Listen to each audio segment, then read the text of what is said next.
there everybody, my name is Aceface. Today I'm going to be running some T4 Abyss. Hope you guys are all doing well. It's quite hot here where I live, really hot actually. It's 30 degrees Celsius. So it's kind of boiling a bit inside because I have to have the window shut, because if I have the window open, a lot of noise will come from the road because I live right next to the main road.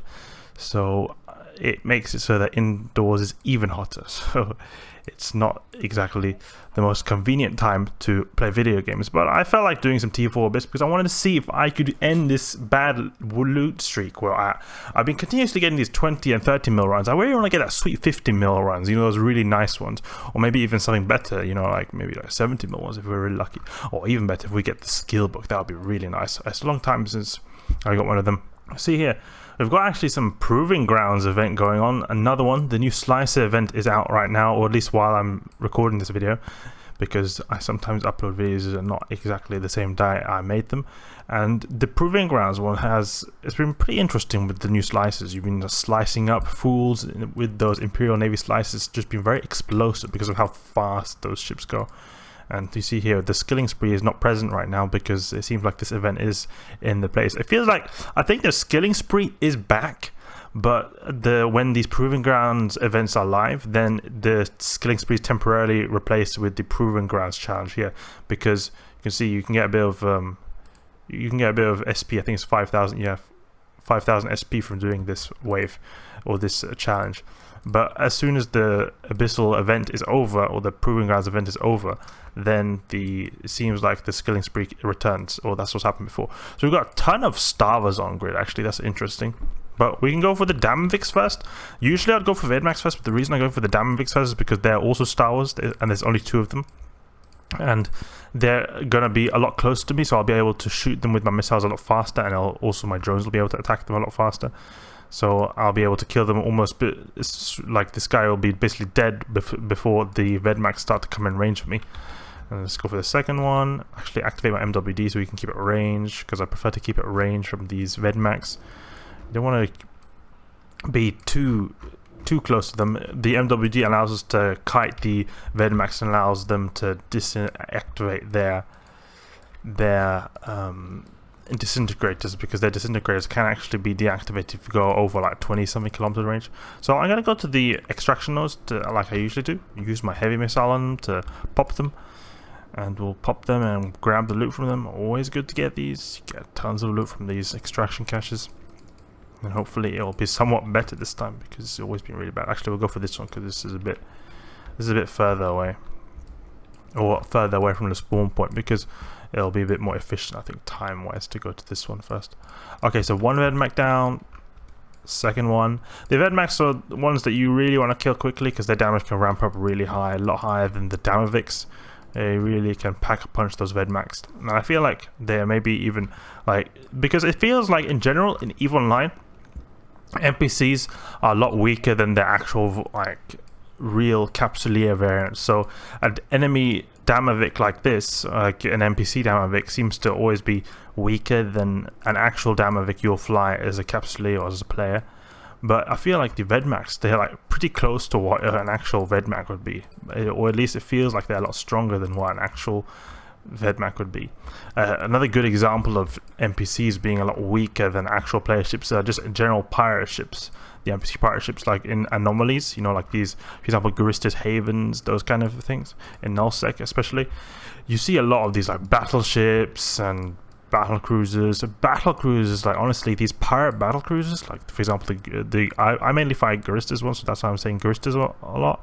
There's like these Garistas battle cruisers which basically can get 2-shot or almost instantly melted like in 3 seconds by some of the like Gilas or some battleships fits I use, and it just feels like they're so weak compared to the standard battle cruisers you would see, because like normal battle cruisers, they're still pretty beefy, but normal battle cruisers can pack a punch actually. So perfect, it doesn't seem like we got anything, right? Oh, we got a tiny bit here. 700k. Okay, so it seems like the bad loot streak is going to continually be with us unless we get something good, because the bi-adaptive cache is the unknown variable, or the variable that is very variable, because you can get really good stuff if you're lucky. As I said before, those skill works are really nice, but you can also get some just in general good of the a good amount of Triglavian survey datas, 0-point condensate, and the isogen, and they can add up a lot. And if you're also lucky, we could potentially also get those filaments, T5 filaments, like the chaotic exotics, chaotic electricals go for quite a bit, not as much as they used to. Chaotic electrics and chaotic exotics used to go for like 20 mil plus. I think it was like 25 mil at one point, but now they only go for, I think it's like 15 or 18 mil. It's a long time since I ran actually T5s, or at least T5s and Tranquility, because most of my T5 runs recently have been actually on the test server, because I'll be testing out these new fits just to see like if there's anything that I can make to run T5s pretty well in a cheap amount of time, or cheap fit. So that was decent can right there. I got 5 mil from that one extraction cache. So if you think about it, that is actually a very good amount, because if you had, like, say we had 3 extraction nodes here, we got 5 from each one of these, 5 mil. And then if we got a 3 in the next room, a 3 in another room, that'll be 45 mil just from the extraction nodes. So you can get quite a bit from these extraction nodes. But obviously here, we were not as lucky, so it did not happen. But then you have to also factor in that you can get good stuff, even better stuff from the bioadaptive caches. This is where usually a large portion of this, the majority of this comes from. And that's something I really hope will get good. But it's probably just going to be a 2 or 3 mil ISK survey data, like as per usual. Let's see, yeah, look at that, for just one filament, just a T3 filament, but it was actually worth a decent amount, actually, 4 mil for this one filament here. But I didn't expect T3 filaments to be that cheap. Actually, I thought they went a little bit less than that, because I've noticed that filaments in general have been, as I said before, they have been on the decline. I thought T3s went for a bit less than this, so that was alright, but I really would have hoped for more from this one room here. We seem to be continuously getting a really bad loot from the Abyss. I don't know, maybe CCP has nerfed. Oh, we got another hot rod driver running outside. But there seem to be a lot of, like, there seems to be really bad amounts of loot I've been getting, and I think, I'm pretty sure it has to be bad RNG, but it's starting to almost feel like it could also be that just that CCP has nerfed the loot drops from these. And if it would have happened, that would have been a bit unfortunate, because Abyss running has already kind of been nerfed. Because with that surgical strike update, you remember that one that happened a few months ago? What happened was resistant modules were made a lot weaker. So you see these multispectrum shield hardeners I've got here? They are actually a lot weaker than they used to be. They used to be a lot stronger. So I used to be able to run actually this T4 fit with an actually a bit cheaper than this, and I was able to even fit a drone link augmenter. Now I have to actually sacrifice my drone link augmenter for other modules that require more CPU, because it's just the multi-spectrum shield hardeners that I'm using right now, they're not at all as strong as they used to be. They used to be so much better. The same goes for my T5 fit. I used to be able to run T5s, and like I think it was maybe a 1.5 bill fit. Then it went up to almost 2 bill because of having to switch out a C-type multispectrum shield hardener to a B-type. The B-type costs like almost 250 mil, 300 mil more than the C-type, and that's slightly unfortunate right there. But I understand why, because it feels like all ISK making activities in EVE Online recently, or at least around the surgical strike update that happened a few months ago, were being nerfed. So I remember the nullsec anomalies were being nerfed, mining was being nerfed, so it makes sense that the Abyssal running is also going to be nerfed, because you don't want to just nerf only certain activities and make one activity really good. That'll be kind of unfair. And it'll also, in general, when you're nerfing other activities, you're kind of making ISK worth a bit more, because it's harder to come by, and if ISK is harder to come by, then obviously it'll be an indirect buff to the Abyssal running. So I think it's kind of like a way to solve the inflation here in EVE Online is what CCP is going with. And also I'm pretty happy with it. They're trying to make it not too easy to get ISK, and it also seems like it's driven, I don't know if that has caused it, but Plex prices have gone down quite a bit recently, and it maybe could have been to that. But I also think Plex prices could have gone down because of maybe the amount of anti-cheat systems that CCP has been working on. They've managed to ban a lot of bots, and I think that has a lot to do with it. Also, I remember they were saying something that because of the nerf to mining, that these raw coals, like the capital mining ship, has been not as valuable anymore, because they used to be really good at just printing money from mining rocks all the time.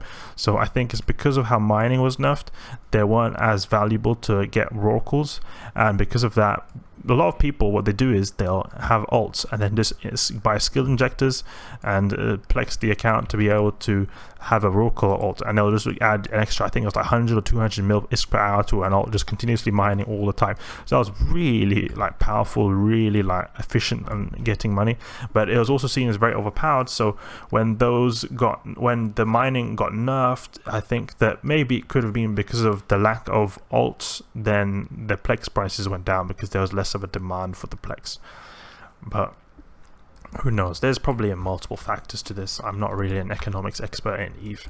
I actually do not really pay much attention to the market. It's just that I see general. I buy things from time to time, and stuff happens, and I try to draw general conclusions. All right, so let's go into this gate over here. Recall our drones and go to the next one. That was a really easy wave. That was just a bunch of mindless cruises to get through. So there's nothing really more to it. Let's go here. I've got a bunch of frigates and drone waves. You can get, like, this is something I've noticed, you can get really different combinations of the rogue drones and the Triglavians, and it has to do with that in the lore, the Triglavians, they have, or they have helped, or no, they've kind of like enslaved the rogue drones, so they like work for them, I think. So that's why I think it explains, because we find many different compositions of rogue drones working together with Triglavians. For example, here we see a lot of these spark needles, right, and these Triglavians over here. Then we also see, you know, the Vila waves with all the hobgoblins that they've got as their like drones, attack drones, and those waves you see like a bunch of deployed drones all the time. But here you also see them, but in a different way, with how you have the, you know, normal standard rogue drone, the rogue drone frigates. So it seems like in general you find a lot of like combinations of rogue drones and Triglavians. It's quite interesting. It has something to do with that the rogue drones have managed to master filament technology, like going through abyssal dead space, start like the Triglavians had, so they're able to find each other, something like that. And I don't know if they're like cooperating or if they are like enslaved by the Triglavians. Alright, kill off Triglavians.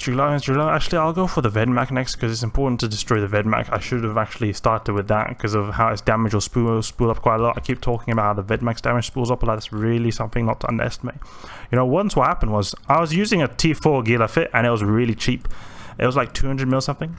But it didn't have as much tank as this one had, but it still had quite a bit of tank, so it's not like it was a useless ship. But this was like like a year ago, so it's not these 200 mil fits I've been using recently. It was a different one, completely different one. It was using a Dread Garista's large shield booster, just one of them.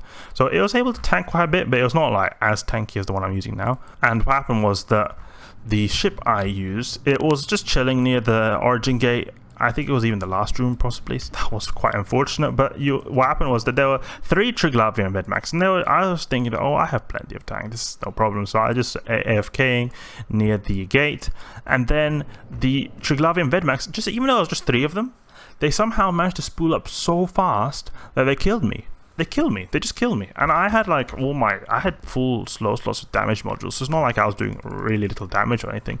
But I don't know what happened. I think maybe my drones did not lock onto them, or they split their damage, because it didn't seem like it was going as fast, and they managed to spool up enough to kill me. And I really did not expect it. Like, I was like, what the heck was it that happened right there? It was really cringe. Like, I was just like chilling, just thinking, oh, okay, this is just an easy sight, not even expecting. And then from nowhere, my shields just dropped all the way, and then basically I died. It was just simple. I was so confident I was going to beat that site, but then I just died like that. So really, that's the lesson, is just don't underestimate the Vedmaks. The Vedmaks really can pack massive punches, so you never want to underestimate them, at least in my experience, just due to the amount of damage multipliers those guys get. Also, spark needles, don't underestimate them too. If you have low EM resistance, it's always important to kill them if there are lots of them. Like here, there's only 3, so it's not a big deal. But sometimes I can get like maybe like 10 or 15 of them, spark needles. So once it happened that I had very low EM resistance, like I have now, you can see here I've got only 32%, and there was like 10 or 15 of them. And I was like, oh, they're just rogue drones. Nothing's gonna happen. I just started shooting the repairing drones. So there's those plate forges that have remote repairs for the enemy ships, and then I was not thinking about the spark needles, and then my shields just suddenly go, ooh, whip, whip, whip. all the way down. So what the heck is this? They're just rogue drones. And then I realized, oh yeah, they're spark needles. They're spark needles doing EM damage. So that's why in the Abyss also it's really important to keep an eye on what is your low resistance. For example, if you're running firestorms, you'll have a very low thermal resistance.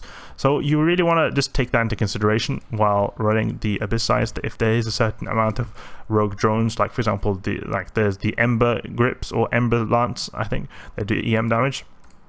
Watch out for those guys because they'll hit you if you're doing plasma firestorms, for example. So let's go into the origin conduit. Okay, so this right here was the ship that I died in when I was talking about those Vedmax that did crazy amounts of damage. Actually, I was wrong. I did not have a Dread Cruiser's large shield booster. I had a Pithum Beta medium shield booster. So you can see here, I've got a pretty damn tanky ship right here. I was not using any implants, I believe, so that also had to do with it, that I was not having a lot of like tank from the implants. They were still pretty damn tanky, and this was before the Surgical Strike update, so they had a lot more power, these multi-spectrum shield hardeners right here. But do you see here the amount of damage these Vedmax they can do if they spool up? It's just crazy, so really be careful for the Vedmax. Alright, so we're back in space after the Abyssal run. Let's see how much we got. We got 46 mil, but it'll be a little less if we split that. Okay, so filtering out the ammo, we get 42 mil. Let's see if we actually get some decent amount of profit in the Gita trade hub, or if we're going to just get absolutely ripped off. I'm curious how much this gamma filament goes for, because it was 4 mil. Yeah, you see here 2.9 mil, so that's already just 2 mil wiped off right here. 4.3 mil. We can also just, we could potentially sell it in the Tranquility trading tab. I can't be bothered to go all the way there. It's something I could do, but I can't really be bothered. I just really want to see how much GT is going for, because that's the main place where I sell stuff. That's also probably why these guys earn a lot of money from trading here, because people who are lazy like me will not be bothered to go to the other trade hub, and then they're earning the profits from getting cheap filaments right here. So just grab our loot, put it in here. We didn't get any blueprints actually. Often I get blueprints, these junk blueprints, and I sell them. Okay, so 35 mil. I mean, it was alright, but I really wish it could be better. Actually, we didn't sell the filament actually, so we sell this and 35 mil, and then plus to 2.7, so it was like 37 mil. So that was alright. See here, we're at 1.8 bill ISK right now. I've been buying a few things here and there. I've been buying like slices recently, so it went down from, it was about like 1.8 bill before. Now it's gone back to 1.8 bill, which is really nice. Anyway, that's it for this T4 run, guys. It was alright loot. I wish it could have been better, but it was alright. I hope you enjoyed, and if you did, please leave a like and subscribe. I'll catch you guys later.